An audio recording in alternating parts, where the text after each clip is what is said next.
Proses hukum untuk pengambilan paksa jenazah terduga COVID-19.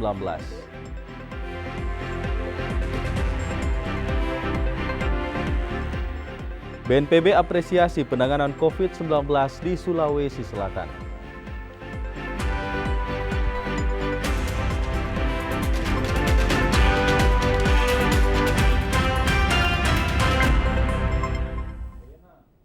Assalamualaikum warahmatullahi wabarakatuh. Senang sekali Sulawesi Selatan hari ini kembali hadir menyapa Anda bersama saya Akmal Idrus. Beragam informasi yang menarik akan kami hadirkan dan tentunya kita awali kebersamaan kita pada segmen berita utama berikut ini.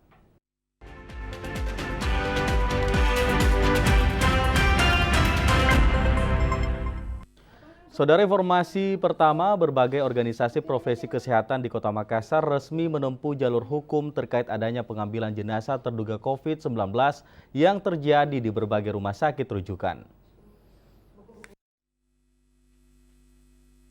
Berbagai organisasi profesi kesehatan di Makassar resmi menempuh jalur hukum terkait adanya insiden pengambilan paksa jenazah yang diduga COVID yang dilakukan pihak keluarga di beberapa rumah sakit rujukan di Kota Makassar, Sulawesi Selatan. Pengambilan jalur hukum dilakukan setelah seluruh organisasi profesi kesehatan di Makassar merasa dirugikan, bahkan mendapat ancaman dari masyarakat dan pihak keluarga. Olehnya itu, dengan menempuh jalur hukum, mereka berharap adanya perlindungan penuh dari kepolisian agar seluruh petugas medis yang bekerja di rumah sakit rujukan tetap fokus dalam penanganan pasien COVID-19. Tak hanya itu, pengambilan paksa jenazah yang terjadi di beberapa rumah sakit rujukan di Makassar sejak beberapa terakhir dikhawatirkan akan membawa klaster baru penyebaran virus COVID-19 di kalangan keluarga. Mengingat hasil pemeriksaan swab membutuhkan waktu 1 kali 24 jam, bahkan lebih. Kita tugas utama kami di sini adalah memutuskan mata rantai. Kami tidak serta-merta bahwa setiap masyarakat kalau kumpulkan silakan ambil secara keluarga. Tapi kalau ini terdiagnosa disayangkan akan terjadi satu penularan mata rantai dari pihak keluarga. Sementara itu, kepolisian akan melakukan pengamanan ketat dan mempertebal pengamanan di rumah sakit rujukan guna menghindari pengambilan paksa jenazah oleh pihak keluarga. Tentunya kita akan mempertebal personel kita untuk mendekati rumah sakit rujukan atau rumah sakit yang menerima pasien COVID. Memang saat ini sudah ada, cuma kemarin itu tidak terlalu banyak sehingga kalah dengan masa yang cukup banyak. Sehingga kewalahan personil yang ada di lapangan dan termasuk dari keamanan di rumah sakit sendiri. Karena itu dengan kondisi ini ke depan insya Allah kita akan pertegas. Sebelumnya, aksi pengambilan paksa jenazah oleh pihak keluarga di beberapa rumah sakit rujukan COVID-19 di Kota Makassar sering terjadi tanpa adanya koordinasi dengan rumah sakit.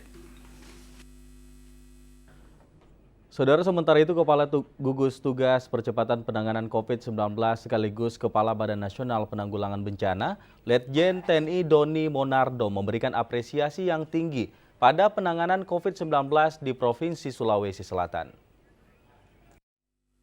Video seorang ibu RT di Kota Makassar yang melarang warga keluar rumah tanpa keperluan mendesak membuat Kepala BNPB Doni Monardo bangga. Video rekaman dengan dakwa ini sempat viral beberapa waktu lalu dan menurut Doni Monardi, ini merupakan wujud partisipasi warga yang menjadi kunci menekan penyebaran COVID-19. Apresiasi mantan Danjen Kopassus ini disampaikan Doni Monardo saat menyampaikan pengarahan di depan jajaran gugus tugas percepatan penanganan COVID-19 yang dipimpin Gubernur Sulawesi Selatan Nurdin Abdullah. Penanganan COVID-19 di Sulsel dinilai cukup baik. Pemerintah, Bapak Presiden telah menugaskan gugus tugas untuk memberikan ruang kepada daerah yang hijau, yang aman, memulai aktivitas. Semuanya berdasarkan tahapan-tahapan. Melalui edukasi, sosialisasi, dan dilakukan simulasi pada setiap bidang yang akan dilakukan. Demikian juga telah diinformasikan pada beberapa hari yang lalu ada 9 sektor yang telah diberikan pelonggaran untuk dimulai kegiatan. Antara lain pertambangan, industri, perminyakan, dan beberapa sektor lainnya. Dan ini semuanya akan memberikan ruang yang besar kepada warga masyarakat untuk memulai aktivitas. Satu hal yang harus ditekankan di sini adalah ketaatan kepada protokol kesehatan. Insya Allah Sulawesi Selatan, salah satu lumbung pangan nasional, akan bisa pulih dengan kekompakan, dengan kebersamaan, dengan gotong royong. Doni Monardo mengharapkan agar masyarakat tidak boleh lengah. Perlu tokoh agama dan tokoh adat dilibatkan. Apabila kearifan lokal dijadikan pijakan kebijakan, akan membuat daya tekan penurunan COVID-19 di Sulawesi Selatan. Ayu Legiarto, Erik, TVRI Sulsel melaporkan. 4 warga di Kabupaten Pindrang positif COVID-19. Warga tersebut kemudian dirujuk ke salah satu rumah sakit di Kota Makassar.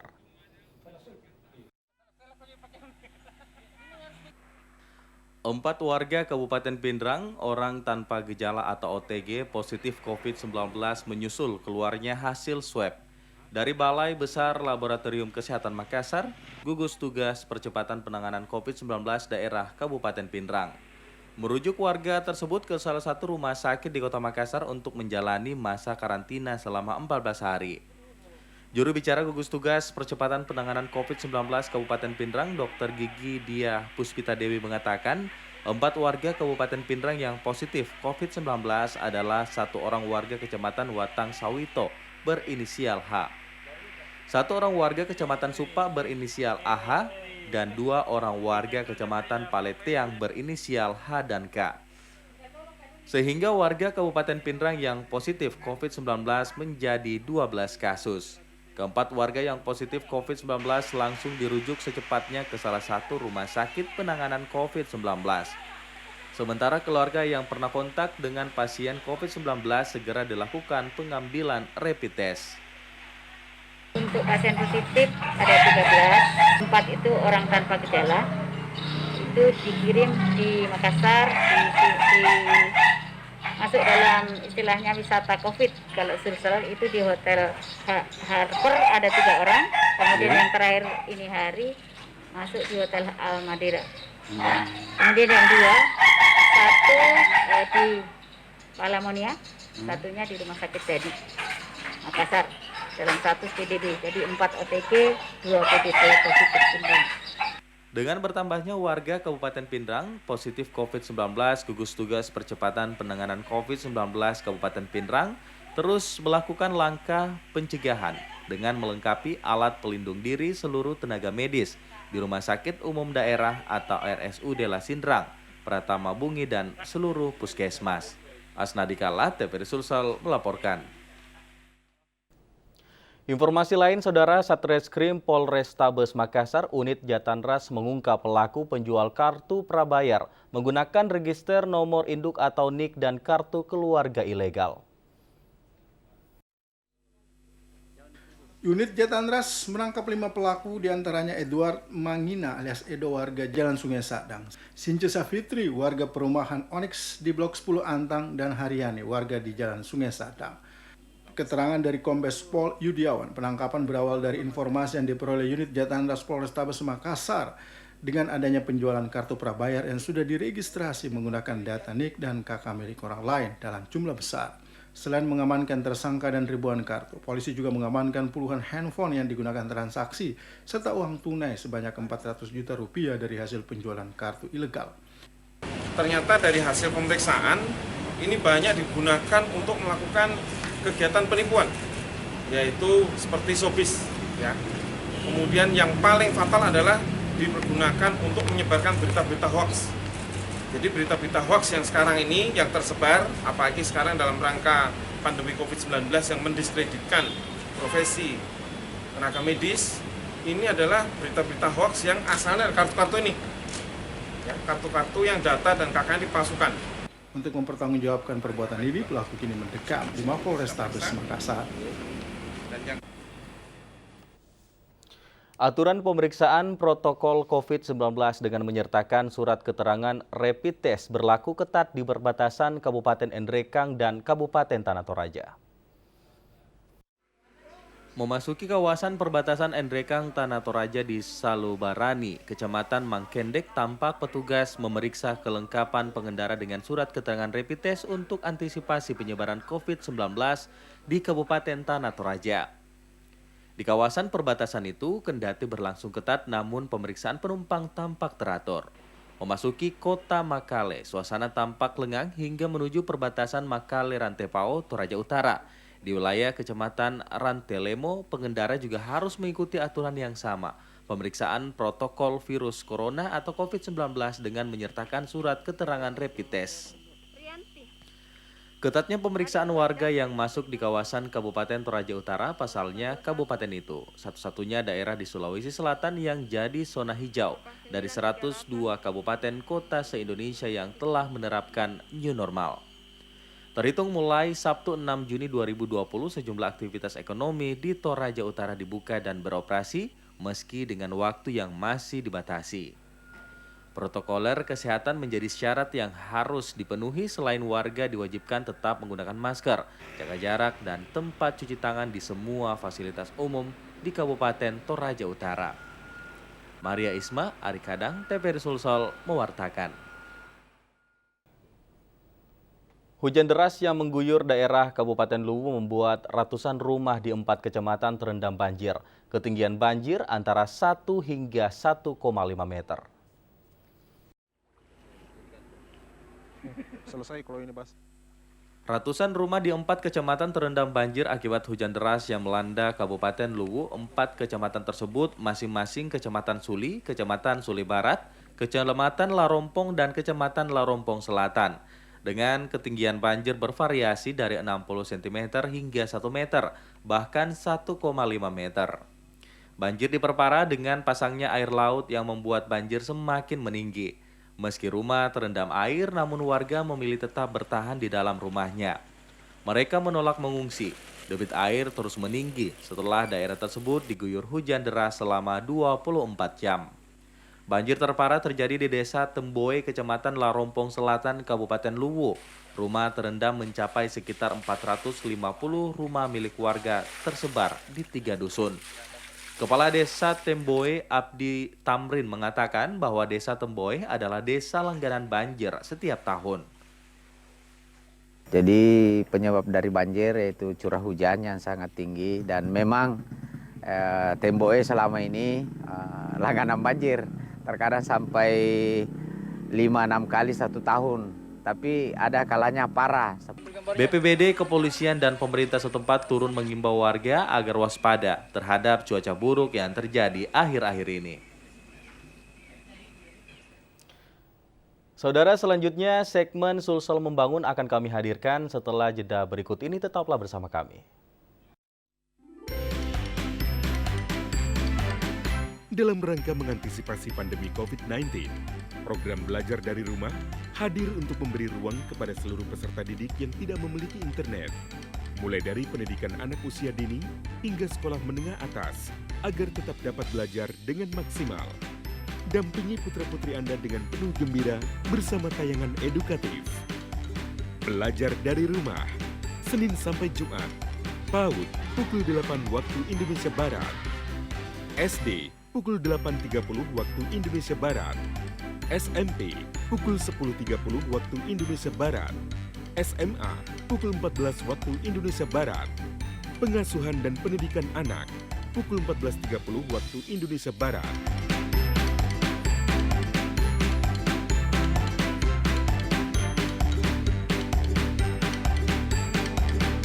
Dipersembahkan oleh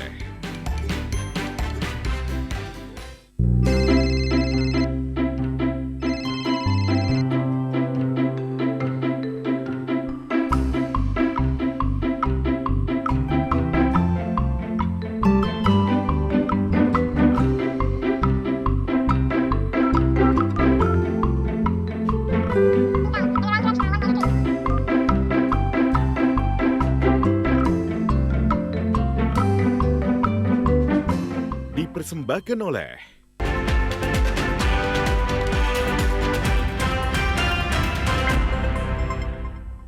Saudara ya, terima kasih Anda masih bersama kami dan kita ke informasi selanjutnya. Direktur Fasilitas Pelayanan Kesehatan Dirjen Yankes Dr. Andi Saguni MA mengunjungi Balai Besar Laboratorium Kesehatan Makassar. Provinsi Sulawesi Selatan menjadi daerah keempat yang memiliki angka penyebaran virus COVID-19 yang masih tinggi. Tingginya angka penyebaran COVID di Sulawesi Selatan ini mendapatkan perhatian khusus dengan memerintahkan Menteri Kesehatan mengecek tingkat penyebarannya dengan mengunjungi Balai Besar Laboratorium Kesehatan Makassar. Menteri Kesehatan yang diwakili Direktur Fasilitas Pelayanan Kesehatan Dirjen Yankes, Dr. Andi Saguni MA, usai berkunjung ke BBLK, mengapresiasi baik pelayanan maupun SDM yang dimiliki BBLK Makassar cukup bagus. Selain itu, ia mengaku bangga dengan sarana dan prasarana yang dimiliki BBLK yang menjadi kebanggaan masyarakat Sulawesi Selatan. Adapun keluhan masyarakat yang selama ini beranggapan bahwa hasil swab seringkali mengalami keterlambatan untuk memperoleh hasilnya, Andi Saguni mengaku kendala ada pada koordinasi antara rumah sakit dengan BBLK. Oleh karena itu, menurut Andi Saguni, hal ini tidak hanya terjadi di BBLK Makassar tetapi di seluruh laboratorium yang ada, sehingga perlu dilakukan pembenahan sistem. Jadi memang harus kita tata lagi sistemnya, Pak, keseluruhan, tidak hanya di sini, ya. Artinya begini, kalau yang di sini begitu masuk sampelnya untuk diperiksa, saya sudah berbincang dengan Kepala BBLK Makassar, itu prosesnya cepat, ya, karena sudah punya prosedur protap. Tetapi artinya bahwa keseluruhan sistem itu adalah dari sejak proses pengambilan di fasilitas kesehatan, diantar, proses pengantarannya kemari, ya, itu juga harusnya berjalan cepat, ya. Jadi artinya bahwa proses pun sampai ke BBLK juga harusnya bisa lebih cepat. Direktur Fasilitas Pelayanan Kesehatan Dirjen Yankes, Dr. Andi Saguni MA, minta agar rumah sakit maupun BBLK agar melakukan koordinasi dalam hal memberikan pelayanan yang terbaik kepada masyarakat. Setelah tertunda akibat penyebaran COVID-19, tahapan pemilihan Wali Kota Makassar akan dilanjutkan pada tanggal 15 Juni mendatang.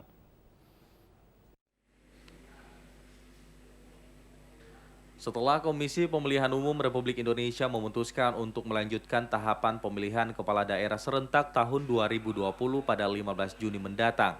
Oleh karena itu, KPU Kota Makassar pada tanggal 15 Juni mendatang telah berfokus kepada beberapa agenda yang telah tertunda, antara lain pelantikan PPS tingkat kelurahan dan pemutakhiran data. Komisioner KPU Kota Makassar Romi Harminto menjelaskan secara bertahap KPU Kota Makassar telah melaksanakan tahapan pemilihan Wali Kota Makassar tahun 2020. Namun sampai saat KPU Makassar masih menunggu disetujuinya RUU PKPU yang sementara dibahas pada tingkat pusat mengenai bagaimana prosedur kampanye dan sosialisasi calon kepala daerah serta proses pemungutan suara nantinya. Di samping itu, Romi menegaskan pada sisi pemutakhiran data, KPU Kota Makassar akan merekrut PPDP sekitar 4.000 orang petugas yang nantinya akan melakukan pendataan dan pencocokan dari data Disdukcapil Kota Makassar di tingkat RT dengan menggunakan sistem aplikasi, yakni coklik yang langsung terhubung ke server KPU RI. Untuk yang sudah pasti itu bahwa kita akan mengadakan pelantikan PPS, kemudian perekrutan PPDP. PPDP itu ada di angka 4.000-an, 4.000 orang untuk kita rekrut menjadi petugas pencocokan dan penelitian di lapangan nanti. Kemudian coklit. Nah, itu coklit itu pencocokan langsung verifikasi faktual di lapangan, yang mana kita akan menyesuaikan data-data pemilih yang bersumber dari DP4 Dirjen Duscapil, itu yang akan kita konfirmasi ke bawah. Sementara pelaksanaan pemungutan suara akan dilaksanakan pada tanggal 23 September mendatang. Araf, TVRI Sulsel melaporkan. Guna mencegah penyebaran COVID-19 dan menuju era new normal, PMI Kabupaten melaksanakan penyemprotan desinfektan di 168 masjid, kantor pemerintahan dan BUMN. Instruksi Ketua Palang Merah Indonesia Provinsi Sulawesi Selatan dilakukan penyemprotan di 168 masjid dan perkantoran, utamanya pelayanan umum di semua kabupaten kota secara serentak. Hari pertama khusus untuk sejumlah masjid yang berada di 3 kecamatan seputaran Kota Watampone, yakni Kecamatan Tanete Riatang, dan Barat. Menurut Ketua PMI Cabang Bone Haji Ambodale ada 168 masjid yang akan disemprot. Forkopimda akan menggelar rapat agar ibadah Jumatan kembali seperti biasa. Begitu pula dengan salat 5 waktu lainnya. Namun semuanya tetap pada protokol kesehatan. Dikatakan jika Bone siap melaksanakan tatanan, maka new normal bisa dilaksanakan. Untuk melaksanakan new normal, semua stakeholder akan berpartisipasi dalam kegiatan penyemprotan massal, di mana Brimob Batalion C Pelopor menerjunkan lengkap anggotanya termasuk APD yang cukup modis. Pelaksanaan penyemprotan desinfektan diawali di masjid terbesar di Kabupaten Bone dan Indonesia Timur, yakni Masjid Al-Markas Al-Islami. Bupati Bone Haji Andi Fasar M. Pajalangi memimpin penyemprotan didampingi Ketua PMI Bone bersama Dandim 1407 Bone, Kapolres Bone dan Danyon C. Pelopor, Brimob Polda Sulawesi Selatan serta para pejabat utama Pemkab Bone. TNI bersama TNI Polri, kerjasama juga dengan Basnas, kerjasama juga Kementerian Agama, kerjasama juga dengan Dewan Masjid dalam rangka mempersiapkan memasuki normal baru. Hari ini target kita akan menyemprot disinfektan untuk 168 masjid di 3 kecamatan. Kemudian selanjutnya nanti kita akan juga bergerak ke seluruh wilayah kecamatan. Harapan pemerintah dan stakeholder lainnya, Bone bisa menerapkan tatanan normal baru dengan juga harapan Ketua PMI Pusat Indonesia, khususnya Sulawesi Selatan bisa membuka masjid namun tetap pada protokol kesehatan. Saudara, sementara itu salah satu tempat yang mendapatkan perhatian dari PMI bersama Dewan Masjid dan Basnas sebagai lokasi penyemprotan desinfektan adalah warga binaan Lembaga Pemasyarakatan kelas 2 Abone.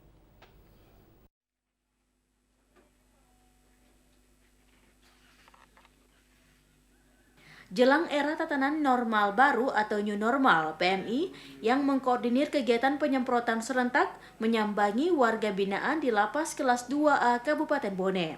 Penyemprotan desinfektan serentak atas instruksi Ketua Umum Palang Merah Indonesia dengan melibatkan institusi TNI, Polri, Basnas, Satpol PP, Dewan Masjid, dan BPBD.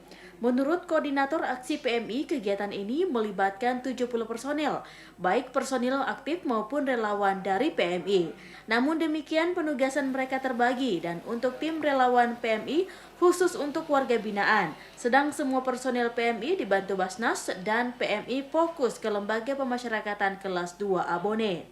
Petugas dari lapas tetap menjalankan protokol kesehatan sejak di pintu masuk dan setiap orang dihitung jumlahnya agar saat keluarga tidak ada warga binaan yang mengambil kesempatan untuk kabur dari lapas. Kegiatan ini disambut gembira warga binaan seperti keluar dari selnya sembari melemparkan senyum kepada para relawan yang melakukan penyemprotan. Salah seorang kepala bidang, Ruslan, mengatakan sangat mengapresiasi sebab hampir semua organisasi sosial lainnya dan PMI sudah sering melakukan penyemprotan desinfektan guna mencegah penyebaran COVID-19 sebab penerapan jaga jarak sulit diterapkan mengingat keterbatasan ruang hunian warga binaan walau sudah dilakukan asimilasi membebaskan ratusan warga binaan yang dinilai baik dalam masa tahanan. Syafri Aziz melaporkan. Saudara, keterlibatan seluruh elemen dalam memutus mata rantai penyebaran COVID-19 sangatlah diperlukan. Demikian pula penyebaran COVID-19 di Kabupaten Takalar masih mengalami peningkatan. Nah, untuk mengetahui sejauh mana perkembangan dan penanganan pandemi COVID-19 di Kabupaten Takalar, kita ikuti tayangan wawancara singkat bersama Ketua Harian Gugus Tugas COVID-19 Takalar yang juga menjabat sebagai Kepala Dinas Kesehatan Kabupaten Takalar, Dr. Haja Rahmawati SPPA MKes. Ya, Saudara pemirsa, penyebaran pandemi COVID-19 di Sulawesi Selatan hingga saat ini belum ada tanda-tanda akan berakhir. Meskipun sejumlah kabupaten kota telah menerapkan PSBB. Nah, sejauh mana penanganan dan penyebaran pandemi COVID-19 di Kabupaten Takalar? Kita akan melakukan wawancara singkat dengan Kepala Dinas Kesehatan Kabupaten Takalar yang juga sekaligus sebagai Ketua Harian Gugus Tugas Penanganan COVID-19 Kabupaten Takalar, Ibu Dr. Haja Rahmawati. Selaku Ketua Harian Gugus Tugas Penanganan COVID-19 di Kabupaten Takalar, kami ingin tahu sejauh mana perkembangan COVID di daerah itu. Jadi tercatat per tanggal kemarin 7 Juni 2020 tercatat bahwa jumlah ODP di Kabupaten Takalar itu berjumlah 55 orang, kemudian PDP berjumlah 35 orang, dan yang positif itu berjumlah 21. Terus terang untuk pasien positif COVID-19 dalam 1 minggu terakhir ini angkanya meningkat secara signifikan, seperti itu, dengan beberapa penyebab, ya, antara lain mungkin banyaknya warga yang sudah bebas keluar masuk, baik itu warga kami dari Kabupaten Takalar yang bebas berangkat kemana-mana ke wilayah-wilayah yang transmisi lokal misalnya, atau yang zona merah, ataupun warga yang dari transmisi lokal atau yang zona merah masuk juga ke Kabupaten Takalar, ya, seperti itu. Ya, oke. Kalau kita melihat apa yang Ibu sampaikan tadi, masih mengalami peningkatan, ya. Nah, ini kan perlu penanganan serius. Jadi sejak awal pandemi COVID-19 ini di Kabupaten Takalar kami sudah membentuk tim gugus percepatan penanganan virus COVID-19 untuk pemutusan mata rantai. Nah, di awal-awal, tepatnya di bulan awal April, kami sudah membuat 4 posko. Jadi terdiri dari 3 posko perbatasan yang berada di perbatasan antara Goa Takalar, perbatasan antara Takalar Jenek Ponto, dan perbatasan antara Takalar Makassar. Jadi 3 posko itu adalah posko perbatasan di mana tim kami terdiri dari unsur TNI Polri beserta dengan tim PSC, ya istilahnya tim kesehatan gugus COVID, bersama-sama dengan unsur dari Pemda lainnya, itu melakukan pemeriksaan kepada masyarakat atau warga yang melakukan perjalanan. Nah, caranya dengan melakukan screening terhadap suhu mereka yang lalu lalang di 3 wilayah perbatasan tersebut, beserta dengan penyemprotan desinfektan terhadap kendaraan-kendaraan yang lewat di ketiga wilayah perbatasan itu.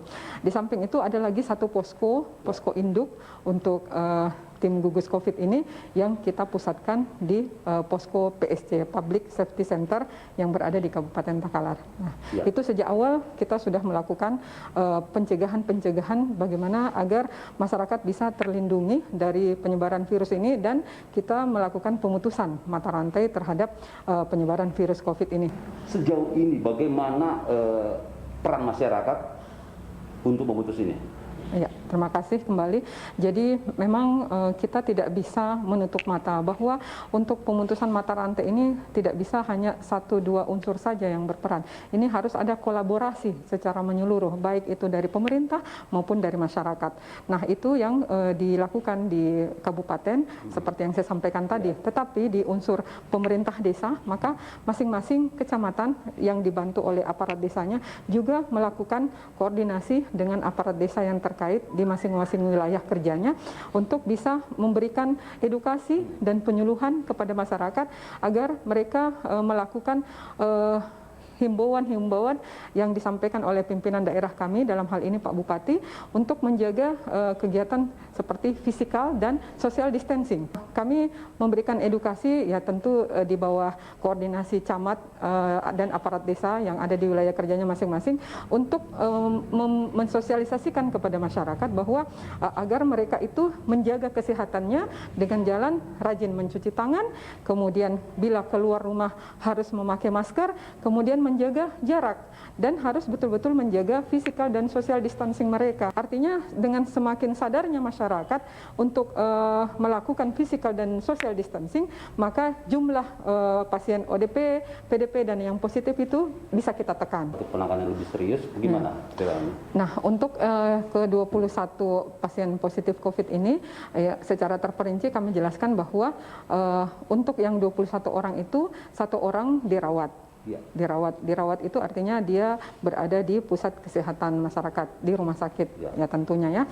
Kemudian 14 orang itu diisolasi di wisata COVID yang ada di Makassar. Ya, kemudian 6 orang yang pernah positif COVID itu sudah dinyatakan sembuh. Dinyatakan sembuh itu dengan jalan kita melakukan pemeriksaan swab secara berulang dan 2 kali pemeriksaan swab memberikan hasil yang negatif, maka sudah dinyatakan sembuh dan itu berjumlah 6 orang. Yang meninggal belum ada. Nah, alhamdulillah. Ya, alhamdulillah. Masyarakat itu kan membutuhkan ekonominya harus berjalan. Nah, ketika harus diperketat, harus berada di rumah, sumbangsi atau bantuan yang diberikan langsung ke masyarakat. Untuk penanganan COVID-19 ini tidak semata-mata memberikan pelayanan di bidang kesehatan. Jadi kami memberikan pelayanan di 3 pos. Yakni yang pertama pelayanan kesehatan, yang kedua penanganan dampak ekonomi yang terkait virus COVID ini, dan yang ketiga jaring pengaman sosial. Nah, masing-masing itu ditangani oleh OPD-OPD yang terkait. Nah, misalnya pelayanan kesehatan itu rumah sakit dan dinas kesehatan tentunya ya. Kemudian untuk penanganan dampak ekonomi ya diarahkan untuk OPD-OPD yang terkait seperti dinas perindustrian dan perdagangan serta kesejahteraan rakyat ya, Kesra, Kabak Kesra.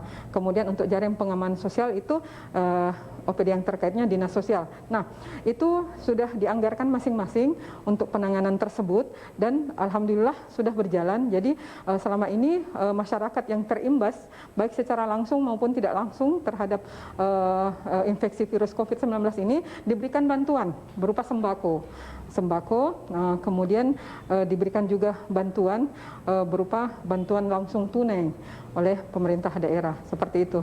Jadi apalagi masyarakat yang dalam hal ini kepala keluarganya yang terinfeksi virus positif sehingga dalam 14 hari dia harus diisolasi dan tidak bisa kemana-mana untuk mencari nafkah, maka oleh tim dalam hal ini penanganan dampak sosial ekonomi itu langsung memberikan bantuan berupa sembako kepada warga tersebut. Dokter, mungkin ini yang terakhir nih. Apa yang ingin kita sampaikan kepada baik pemerintah maupun khususnya masyarakat Kabupaten Takalar agar ini semua berakhir? Terakhir, Iya, oke. Terima kasih Pak Anto. Jadi kami dari pemerintah Kabupaten Takalar mewakili dan dari tim gugus COVID Kabupaten Takalar menghimbau kepada seluruh masyarakat agar tetap menjaga physical dan social distancing, tetap memakai masker pada saat keluar rumah dan mencuci tangan di bawah air yang mengalir dengan memakai sabun dan menjaga jarak.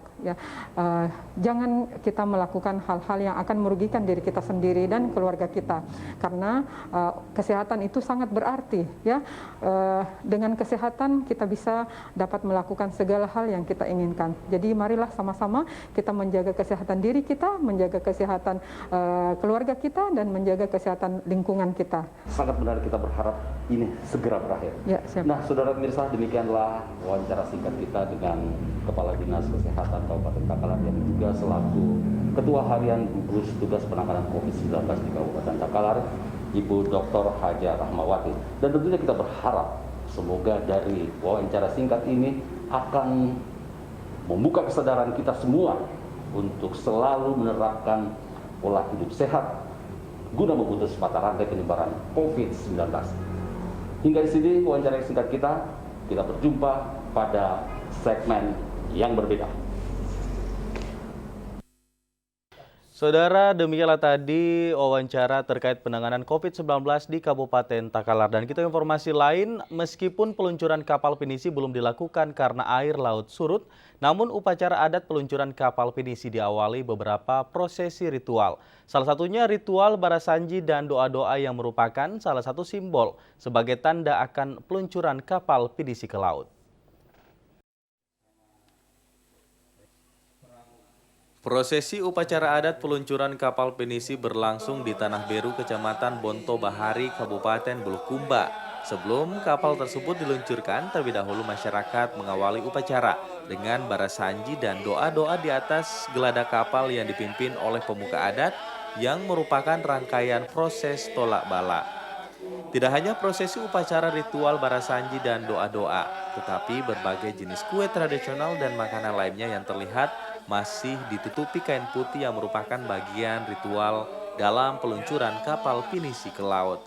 Meski peluncuran pinisi milik Pemda Bulukumba ini belum dilakukan karena kondisi air yang turun, namun proses upacara adat tetap berjalan yang diakhiri dengan prosesi emosi dan membuat pusar di tengah-tengah lunas kapal. Di mana beberapa pusar tersebut dimaksudkan untuk memberi tanda bahwa kapal telah siap diterjunkan ke laut yang dilakukan secara tradisional yang hanya menggunakan tali tambang. Dari Kabupaten Bulukumba, Mustari Pardi TVRI Sulsel melaporkan. Saudara, informasi di segmen Lintas Daerah akan kami hadirkan setelah jeda berikut ini. Tetaplah bersama kami. Assalamualaikum warahmatullahi wabarakatuh. Salam sejahtera bagi kita semua. Om Swastiastu, Namo Buddhaya, salam kebajikan. Bapak, Ibu, dan saudara-saudara sebangsa dan setanah air, saat ini 209 negara di dunia termasuk negara kita Indonesia sedang menghadapi tantangan yang tidak pernah terbayangkan sebelumnya. Masa yang berat bagi kehidupan kita, bahkan pandemi corona ini telah membawa kesedihan bagi sebagian orang dan kesulitan bagi banyak orang. Dan kita semua mengalami perubahan besar dalam kehidupan kita sehari-hari. Dalam kesempatan ini, saya sampaikan penghargaan dan apresiasi yang tinggi dan terima kasih kepada semua dokter, semua perawat, dan seluruh tenaga medis yang telah berjuang di garis depan dan terus berjuang hingga kini. Dan mereka yang telah menjalankan peran penting tanpa pamrih, TNI, Polri, para relawan yang telah melaksanakan tugas di luar rumah untuk kita semua. Atas nama masyarakat dan negara, saya memberikan penghargaan setinggi-tingginya karena apa yang Bapak, Ibu, dan saudara-saudara lakukan merupakan pengorbanan yang luar biasa. Saya juga ingin mengucapkan terima kasih kepada Bapak, Ibu, dan saudara-saudara yang telah tinggal di rumah. Karena dengan berada di rumah, kita semua telah berupaya memutus mata rantai penyebaran virus COVID-19 dan artinya telah menyelamatkan banyak keluarga dari virus ini. Mari kita terus bersama-sama menangani pandemi ini, bergotong royong, bersatu padu, karena hanya dengan cara kebersamaan ini kita akan dapat mengatasinya. Kita tidak sendiri, kita bersama dengan negara-negara lain yang juga mengalami hal yang sama untuk bersama mengatasi pandemi ini dan tetaplah bersabar, optimis, tetap disiplin berada di rumah, jaga jarak dalam berhubungan, berinteraksi dengan orang lain, hindari kerumunan, rajin cuci tangan, pakailah masker saat keluar rumah. Ketika kedisiplinan kuat itu kita lakukan, insya Allah kita akan kembali pada situasi dan kondisi normal dan dapat bertemu dengan saudara, bertemu dengan teman, bertemu dengan kerabat dan tetangga dalam situasi yang normal. Tapi untuk saat ini, marilah kita tetap berada di rumah saja. Terima kasih. Wassalamualaikum warahmatullahi wabarakatuh.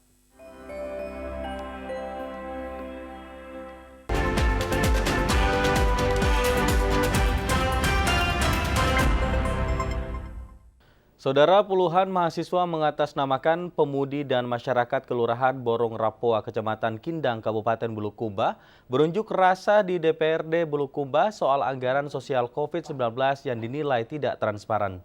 Realisasi pemotongan anggaran Kelurahan Borong Rapoa.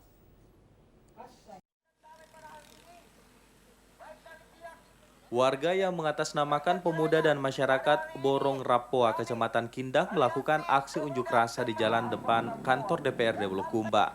Selain menyampaikan orasi secara bergantian dan membentangkan spanduk sebagai bentuk protes soal adanya ketimpangan sosial yang dinilai tidak adil dan tidak sesuai dengan harapan masyarakat terkait bantuan sosial yang terdampak COVID-19. Tidak hanya itu, di tengah unjuk rasa tersebut, sejumlah pengunjuk rasa menutup jalan diwarnai aksi bakar ban bekas di tengah Jalan Nasional Poros Bulukumba, Makassar. Di hadapan penerima aspirasi, koordinator lapangan menyampaikan beberapa poin tuntutan, diantaranya soal transparansi realisasi pemotongan anggaran Kelurahan Borong Rapoa, bantuan tidak tepat sasaran, serta meminta DPRD Bulukumba mengevaluasi kinerja pemerintah Kecamatan Kindang, termasuk Kelurahan Borong Rapoa, dan meminta perhatian Wakil Rakyat Dapil Kindang soal bantuan sosial berdampak COVID-19 di Kelurahan Borong Rapoa, Kecamatan Kindang.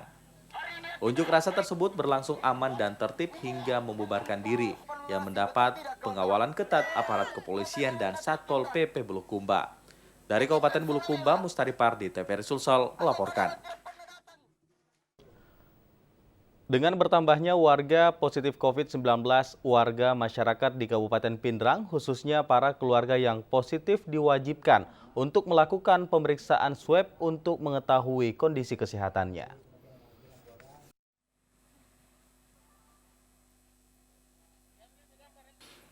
Sebagai upaya pencegahan penyebaran penularan virus COVID-19 di wilayah Pindrang, warga positif COVID-19 mulai klaster Umbra, Makassar, Pasar Lakesi, dan Malaysia menjalani pemeriksaan rapid test dengan pengambilan swab di sejumlah puskesmas dan rumah sakit umum di Kabupaten Pindrang untuk dapat mengetahui kondisi kesehatan.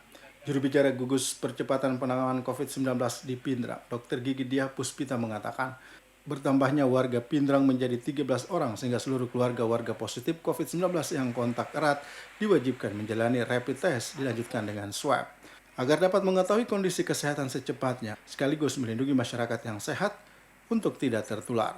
Warga positif COVID-19 khusus orang tanpa gejala berusia 30 tahun ke bawah untuk bisa segera menjalani isolasi di ruang isolasi Rumah Sakit Daerah Lazindra yang disediakan pemerintah Kabupaten Pindrang pada program wisata COVID-19 gugus tugas percepatan penanganan COVID-19 di Sulawesi Selatan selama 14 hari dalam pengawasan tim medis gugus tugas percepatan penanganan COVID-19, sedangkan warga positif COVID-19 merupakan kategori berat.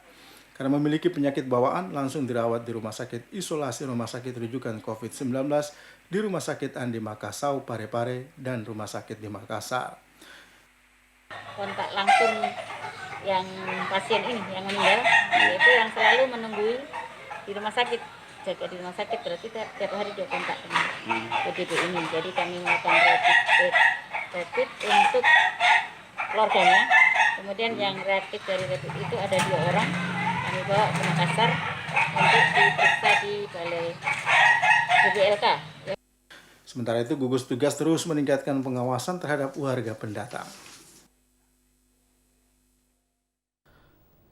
Saudara, jika biasanya kita menemukan alat cuci tangan di tempat-tempat umum di masa pandemi, namun kali ini berbeda di kota Parepare. Sebab sebuah mobil angkutan umum atau PT-PT dipasangi alat cuci tangan di atas pintu masuk mobil untuk mencegah penyebaran COVID-19 di kota Parepare. Inilah Muhammad, sopir PT-PT atau angkutan umum tujuan Lumpu'e di Parepare, berinisiatif memasangi mobilnya dengan alat cuci tangan dengan alasan ikut memutus mata rantai penyebaran COVID-19 di kota Parepare. Alat cuci tangan sederhana berupa galon yang telah berisi air plus sabun, dipasang tepat di atas pintu masuk penumpang. Meski terlihat sederhana, namun membantu pemerintah dalam memutus penyebaran COVID-19 di kota Parepare.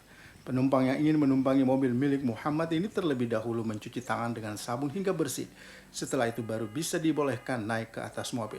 Tak hanya alat cuci tangan, Muhammad juga memasangi tempat duduk penumpang dengan stiker tanda silang untuk menjaga jarak aman agar penumpang tidak saling berdekatan. Protokol kesehatan sederhana yang dilakukan Muhammad telah mendapat apresiasi positif dari Wali Kota Parepare. Kenapa langsung muncul ide seperti itu? Karena saja itu di toko-toko itu kan mau masuk toko pakai begitu barangkali bagusnya dikasih juga di mobil. Ya. Kan orang seringnya di mobil. Iya. Kalau respon dari penumpang sendiri gimana Pak terhadap itu? Kalau disuruh sebelum naik ke angkot cuci tangan dulu? Ya sama sekali lah, bagus ini. Ya. Muhammad berharap aksi yang dilakukan ini bisa menjadi inspirasi bagi supir di kota-kota lain, khususnya di kota Parepare, untuk menegakkan protokol kesehatan COVID-19. Sebuah pohon berukuran besar di tepi jalan Poros Maros Pangkep, Kecamatan Turikale, Kabupaten Maros, tumbang menimpa sebuah trafo yang berada di gardu milik PT PLN yang bertegangan tinggi setelah dihantam truk kontainer.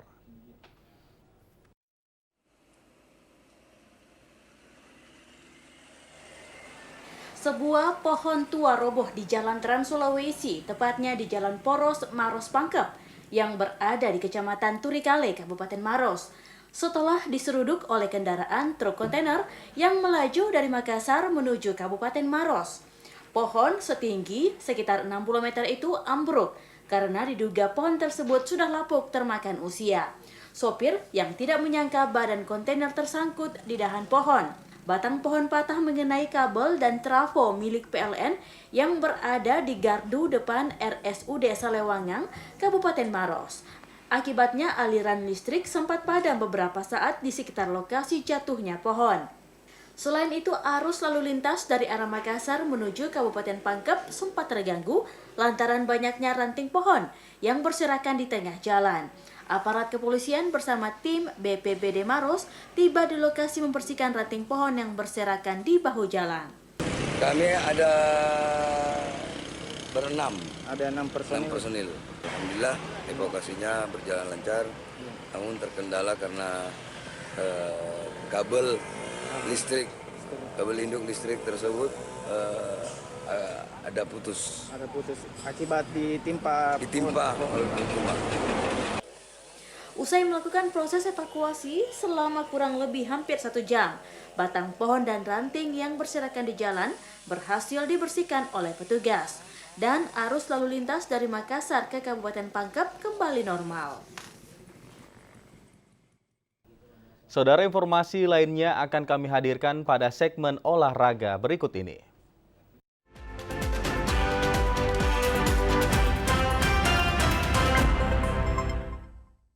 Keseriusan manajemen PSM Makassar menjadikan Stadion B.J. Habibie Kota Parepare makin jelas. Hal ini dibuktikan dengan pertemuan antara pihak pemerintah Kota Parepare dan manajemen PSM Makassar yang semakin dekat. Inilah Stadion B.J. Habibie Kota Parepare yang sebelumnya bernama Stadion Gelora Mandiri.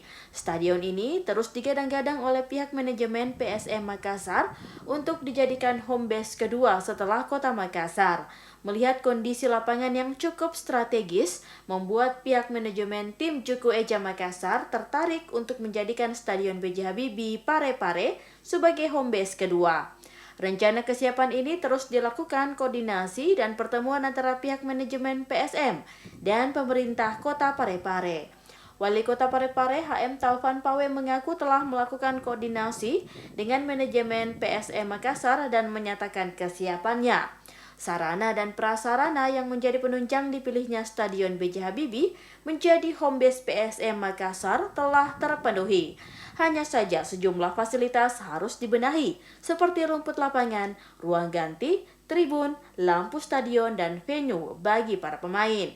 Pemerintah Kota Parepare telah mempersiapkan sejumlah anggaran untuk membenahi stadion.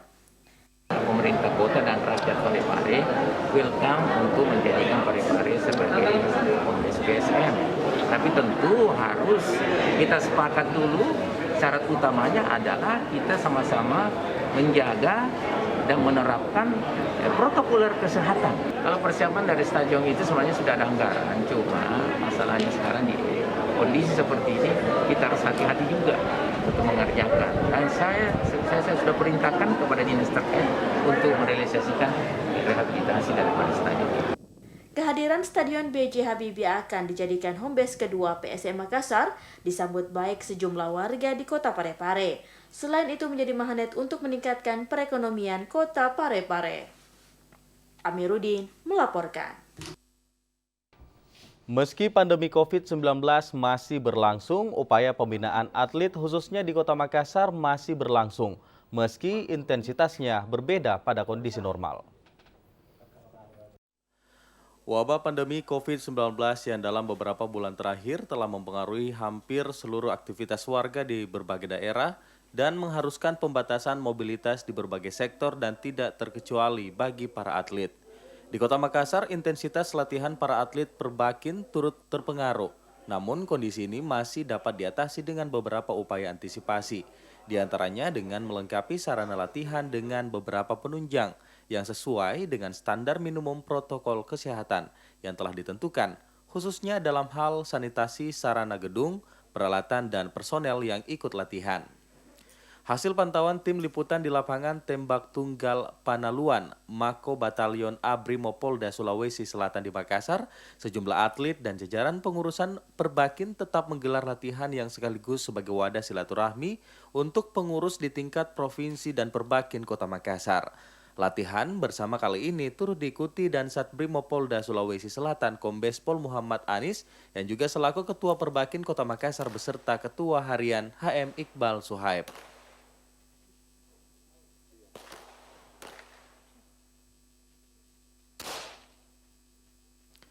Rencananya sarana latihan Perbakin Kota Makassar juga akan dibangun di kawasan Kerung-Kerung Kota Makassar guna mendukung aktivitas latihan dan pembinaan atlet untuk peningkatan prestasi.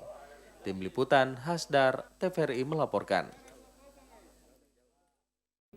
Saudara, informasi selanjutnya akan kami hadirkan pada segmen Info Publik berikut ini.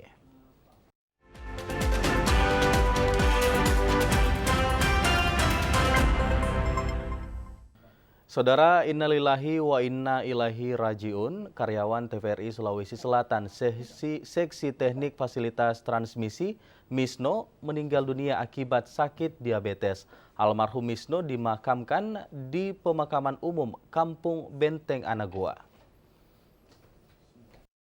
Prosesi pemakaman karyawan TVRI Sulawesi Selatan Seksi Teknik Fasilitas Transmisi Misno dipimpin langsung Kepala TVRI Stasiun Sulawesi Selatan, Dr. Anda Sipak, MSI. Dalam penghantaran pemberangkatan jenazah almarhum Misno, Kepala TVRI Stasiun Sulawesi Selatan, Dr. Anda Sipak, MSI, menyatakan kehilangan seorang karyawan yang berdedikasi tinggi. Di tengah ancaman COVID-19, almarhum sempat melaksanakan tugas untuk menjaga daya catu listrik agar siaran TVRI tidak terganggu. Selama bertugas, almarhum dikenal sebagai seorang karyawan yang pendiam, namun berkomitmen tinggi dalam melaksanakan tugas. Misno dilahirkan di Ponorogo, Jawa Timur pada tanggal 26 Mei 1966. Riwayat pekerjaan, almarhum mengawali pekerjaan di TVRI pada tahun 1989 di bagian umum dan SDM sebagai anggota rumah tangga. Selanjutnya menjadi staf di seksi fasilitas transmisi hingga mendapat jabatan fungsional penata 3C. Selama 30 tahun lebih mengabdi di TVRI, almarhum pernah mendapatkan PIN emas penghargaan Satya Lencana Karya Satya dari Presiden Joko Widodo. Sebelum dimakamkan, almarhum disolatkan di Masjid Al-Ikhlas Benteng Anagua. Almarhum meninggalkan 3 orang anak dari 1 istri.